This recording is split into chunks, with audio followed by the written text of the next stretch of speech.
नमस्कार. श्री बाबासाहेब कोकाटे, येरमाळा तालुका कळंब जिल्हा येथील शेतकरी यांनी बहुउद्देशीय असं पेरणी यंत्र टाकाऊतून टिकाऊ असं म्हणलं तरी वावगं ठरणार नाही असं यंत्र या ठिकाणी त्यांनी बनवलेलं आहे. ते आपण त्यांच्याकडूनच जाणूया की आपण ते यंत्र कशा प्रकारे बनवलं.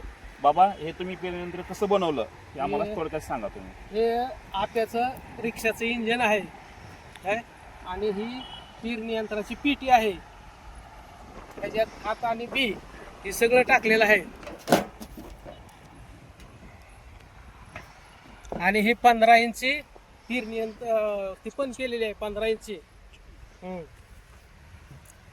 15 इंची बनवलेली आहे. ही चाकं लोखंडी बनवली ती. चिखलात असू, काठ असू, काय दगड असू, पंक्चर व्हायची बात नाही, काय नाही दंडलाप एकदम. त्याचं हे व्यास किती ह्याचा आहे, किती बाय कितीचा आहे? हे 1.5 फुटाचं आहे. 1.5 फुटाचं. तुम्ही यंत्र बनवलेलं आहे, ह्याच्यावर तुम्ही आता आम्ही या ठिकाणी पेरणी केलेली आहे.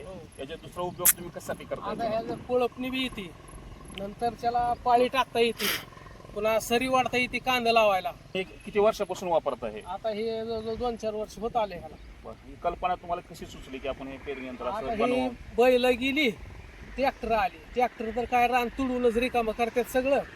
मग म्हणलं आपण काहीतरी करायला पाहिजे हे असलं. मग हे जुगाड तयार केलं. या ठिकाणी बाबासाहेब कोकाटे यांनी आपल्याला बहुउद्देशीय असं पेरणी यंत्र तयार केलेलं आहे आणि त्यांनी ही सूचना, त्यांना कल्पना ही त्यांनी अतिशय हे ॲपे जे रिक्षा आहे त्याचं हे इंजन आहे.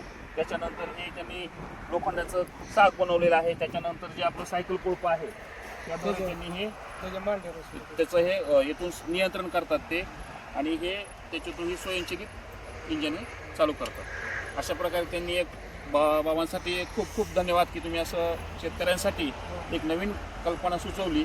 त्याबद्दल तुमचं धन्यवाद, आभार.